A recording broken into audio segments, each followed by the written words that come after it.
Chapitre 2. Les opérations.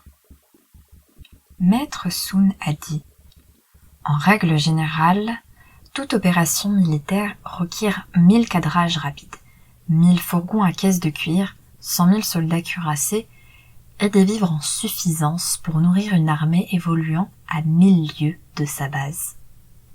À ceci s'ajoutent les dépenses pour supporter les efforts de l'arrière et du front, les frais occasionnés par le balai diplomatique entre royaumes, les besoins en glu, en lac et en fournitures nécessaires à la réparation ou au remplacement des chars et des armures, ce qui représente en total de 1000 lingots par jour. Ce n'est que lorsque l'on dispose de tels fonds qu'on peut envisager de lever une armée de 100 000 hommes. Quand les opérations traînent en longueur sans apporter de victoire décisive, les armes s'émoussent, les troupes perdent de leur mordant, les soldats usent leurs nerfs dans les sièges.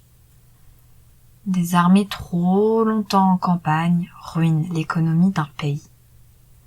Voyant vos armes émoussées, vos troupes sans mordant, vos hommes sans ressort, votre économie ruinée, les principautés rivales sauteront sur l'occasion pour vous attaquer en état d'infériorité. Et aussi avisés que soient les dirigeants, il leur sera impossible de préserver leurs arrières. S'il y eut des campagnes qui ont péché par précipitation, que l'on m'en cite une seule, qui habilement conduite s'éternisa. Jamais il n'est arrivé qu'un pays ait pu tirer profit d'une guerre prolongée. Le capitaine qui n'est pas pleinement conscient des dangers inhérents à tout conflit armé ne pourra pas non plus avoir connaissance des avantages que l'on peut tirer de la conduite de la guerre. Qui est habile à conduire les armées ne procède jamais à 2 levées consécutives, ni n'a besoin de 3 réquisitions de grains. Ses ressources propres lui suffisent, et il puise ses vivres chez l'ennemi. C'est ainsi qu'il assure la subsistance de ses troupes. Ce qui appauvrit la nation, ce sont les approvisionnements sur de longues distances. Un peuple qui doit supporter des transports sur de longues distances est saigné à blanc. L'inflation fait rage partout où passent les troupes, et, là où les prix flambent, les biens du peuple s'épuisent. Privé de ressources, il ressent d'autant plus cruellement le poids des taxes et des corvées. La nation perd son air, sa substance, elle se vide de ses richesses, les foyers sont privés de revenus. Les pertes pour les particuliers s'élèvent au 7/10. Quant à la maison royale, la dépense occasionnée par la destruction des chars, la fatigue des chevaux, le remplacement des casques, des flèches, des arbalètes, des lances, boucliers et palissades, des bêtes de trait et moyens de transport amputent 60% du budget de l'État.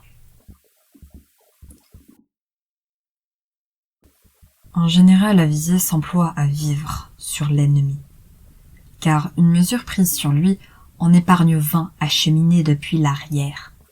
Un boisseau de forage mangé chez lui en vaut 20 venus de l'arrière. En excitant leur fureur, le général incite ses hommes à massacrer l'ennemi. En les abattant par la promesse de récompense, il les incite à attaquer l'ennemi pour s'emparer du butin. Lorsque, à l'issue d'un engagement, on réussit à capturer 10 chars adverses, il convient de récompenser le premier qui a réalisé l'exploit. Puis on substitue ses propres bannières à celles de l'ennemi et on disperse les attelages pris sur l'ennemi au milieu des siens. On traitera humainement les prisonniers. C'est de cette façon qu'on remportera la victoire tout en se renforçant.